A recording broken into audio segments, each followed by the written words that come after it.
Hey guys, I wanted to do a series called Money Making Mondays. I've been really enjoying WoW Classic and I want to share some of the tips that I've been using, just tools that really help you out for getting a little bit of extra money, leveling up your professions. I'm a little behind on money itself right now, but all of my professions are maxed for my level, and I'm a good 10 levels ahead as far as professions go. And that means that I won't need to spend any money on professions for the next 10 levels. I really won't need to be spending that much money on really anything. So it'll be rather easy for me to be able to pick up my mount right about level 40, unless I end up doing something weird and pushing out even further onto professions up to level 50-ish.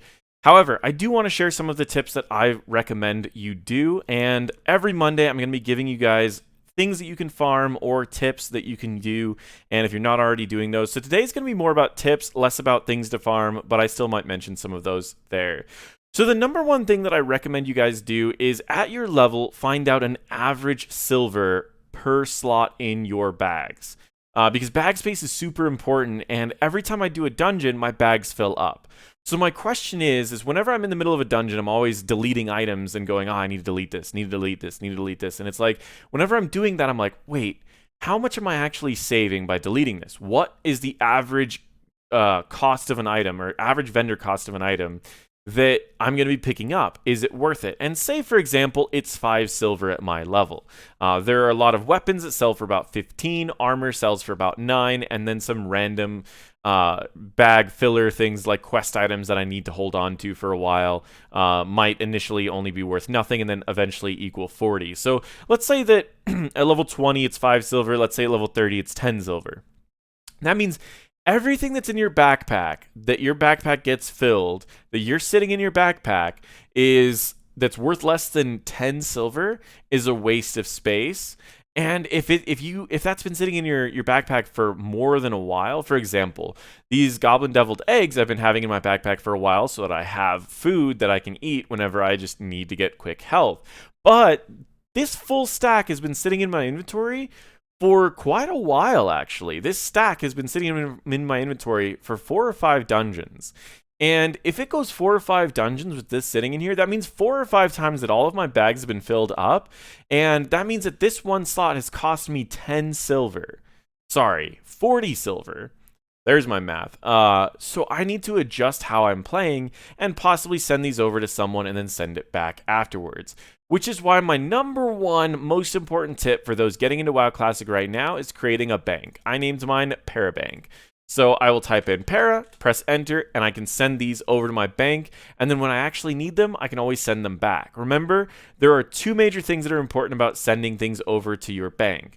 One is it's going to cost you 30 copper every time. So in the early stages, your items might only be worth a couple silver, so it's not really worth doing this. But this gets really important from level 20 on. And if there's any items that you really need to save for different professions, then feel free to save those by using this. And it's a great way to empty out your bags, do even more like dungeons or whatever than you wanted to do, especially if there's items that you need to auction house.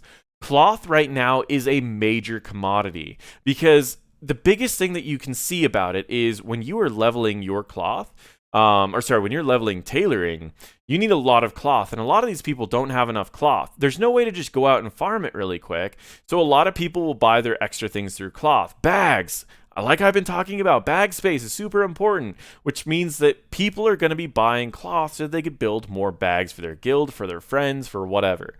Cloth is probably the best thing to sell, so if you ever get cloth in your inventory, mail that very quickly, and then you can have your bank sell it at the auction house for you, and then your bank can always mail you back gold later.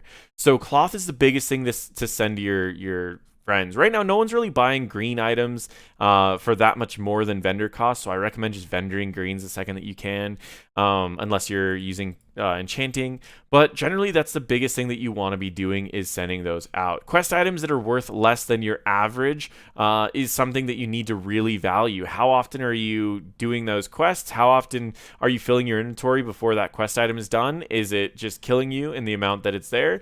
So that's the big thing that I would recommend. Now, let's talk about the bank and what tips I would recommend for that. So I'm going to log out and log into my bank. Level 1 warrior in Thunderbluff.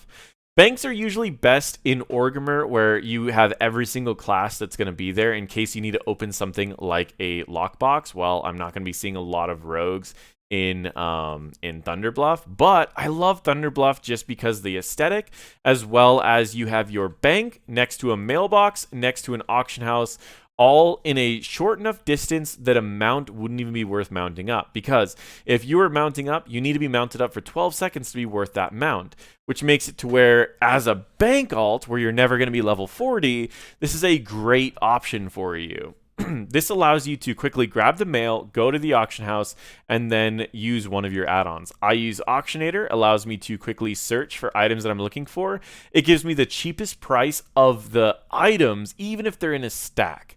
Because if you ever look up an item like Strider Meat, for example, the lowest cost is 75 copper per item. But if you go to Auctionator, you can see stacks that have lower costs, like 46 copper an item, 48 copper an item. So you'll actually be saving a lot more gold by buying stacks that are cheaper.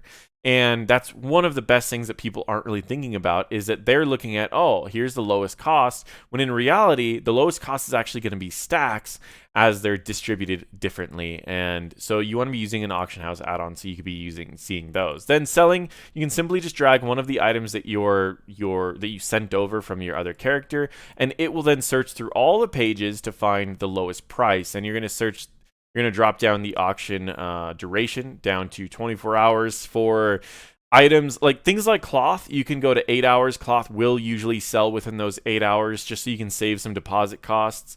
While at the same time, if you're using things like weapons or things that might sell a little bit slower, like more niche mats, then I recommend using the 24-hour option. If something doesn't sell in 2 times, I recommend just vendoring it. That's pretty much just my best bet, unless it's like a really rare item that's selling for a lot. Then put it in your bank for a little bit, wait for people to level up, wait for people to get more gold. Using Auctionator, I simply just use this. It will find the thing for me, and then I will just click the create option button, and there we go. That is my auction. So that's essentially how I play. I will clear up as many bags as possible by sending everything over to my bank. My bank does the auctions, and then when my bank's done doing the auctions, I'll send the gold back over.